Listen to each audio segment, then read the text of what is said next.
कौवा और चील। ये एक उज्जवल वसंत का दिन था। नीले आकाश में सूरज ऊंचा था। भेड़ों का एक झुंड पहाड़ी पर संतुष्ट होकर चल रहा था। मुलायम सफेद कोट और घुंघराले पूंछ वाले छोटे मेमने आपस में खेल रहे थे। चरवाहा ये देखकर कि उसका झुंड सुरक्षित और खुश था, एक बड़े पुराने पेड़ की फैली हुई शाखाओं के नीचे सो गया था। अचानक एक चील आसमान से झपटा मारकर नीचे आई। वह एक छोटे मेमने पर झपटा और उसे इतनी तेजी से उड़ा ले गया कि किसी भी अन्य मेमने को मिमियाने का भी समय नहीं मिला। सोते हुए चरवाहे ने कुछ नहीं सुना। जिस पेड़ के नीचे चरवाहा सो रहा था उस पर एक कौवा बैठा था। उसने देखा था कि कैसे चील ने मेमने को पकड़ लिया था और उसे अपने घोंसले में ले गई थी। रात का खाना खाने का क्या बढ़िया तरीका है, उसने सोचा। कौवे पुराने बदबूदार भोजन की तलाश क्यों करते हैं? कौवे ने ठीक वैसा ही करने का फैसला किया जैसा बाज ने किया था। यह काफी आसान लग रहा था। उसे बस ये तय करना था कि उसे कौन सी भेड़ चाहिए। उस पर झपटा मारो, उसे अपने पंजों में जितनी मजबूती से पकड़ सके पकड़ लो और उसके साथ उड़ जाओ। आसान।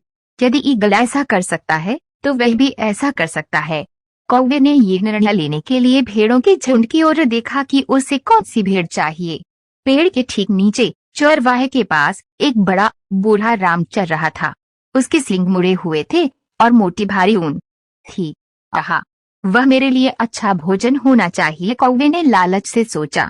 वह बहुत भूखा था और दोपहर के भोजन के लिए एक बड़े रसीले मेढ़े के बारे में सोचकर उसके मुंह में पानी आ गया। कौवा चुपचाप और तेजी से राम की ओर झपटा, ठीक वैसे ही जैसे उसने बाज को ऐसा करते देखा था और उसकी ऊन से उसे मजबूती से पकड़ लिया था। और अब इसे अपने घोंसले में लेकर उड़ जाऊं, कौवे ने खुद से कहा। उसने अपनी पूरी ताकत से अपने पंख फड़फड़ाए लेकिन राम को उठा नहीं सका। राम बड़ा था, वह कौवे के उठाने के लिए बहुत भारी था। कौवे ने बार बार कोशिश की लेकिन सफलता नहीं मिली। राम ने कौवे को अपनी पीठ पर महसूस किया और सबसे अधिक क्रोधित हुआ। तुम क्या सोचते हो? तुम क्या कर रहे हो? है दुष्ट पक्षी, वह उसके कंधे की ओर घूरते हुए बोला। राम को दूर ले जाने की कोशिश करते हुए कौवा और भी जोर से फड़फड़ाया। अब इसे बंद करो, राम चिल्लाया। दूर जाओ, शू, मुझे अकेले रहने दो। वे उछला और पीछे हट गया और कौवे को अपनी पीठ से झटकने की कोशिश की। ओ कौवे ने सोचा। राम की भयंकर हरकतों से घबरा गया। आखिरकार शायद ये इतना अच्छा विचार नहीं था। शायद मुझे अपना रात्रि भोजन कहीं और खोजना चाहिए।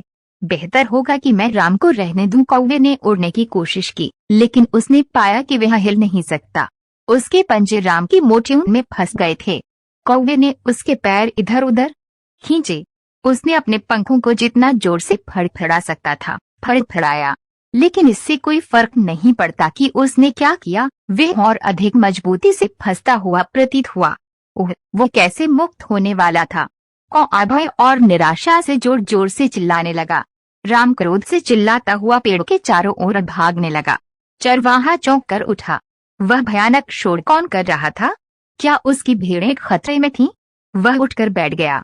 उसकी आंखों में क्या दृश्य था! राम पेड़ के चारों ओर इधर उधर दौड़ रहा था। उसकी पीठ पर कौवा था जो चिल्ला रहा था और हवा में उठने की कोशिश कर रहा था। चरवाहा हंसने लगा। आखिरकार आंखें पोंछकर चरवाहा उठ खड़ा हुआ। उसने राम को दौड़ते हुए रोका और कोमल शब्दों से उसे शांत किया। जब राम शांत हो गया तो चरवाहे ने अपने बोरे से एक जोड़ी कैंची निकाली। एक हाथ से कौवे को पकड़कर उसने चतुराई से उनको तब तक काटा जब तक कौवा मुक्त नहीं हो गया। तुमने क्या सोचा कि तुम क्या कर रहे हो, मेरे अच्छे दोस्त? चरवाहे ने कौवे की ओर देखते हुए पूछा। क्या आप ईगल बनकर खेल रहे थे? चरवाहा फिर हंस पड़ा। कौवा टिटर करने से भी शर्मिंदा था। वह केवल यही चाहता था कि चरवाहा उसे जाने दे ताकि वह उड़कर अपने घोंसले में जा सके और अपना मुख सिर छिपा सके। अंत में जब चरवाहे ने कौवे को जाने दिया तो कौवे ने अपने पंख फड़फड़ाए और जितनी तेजी से उड़ सकता था उड़ गया और अगली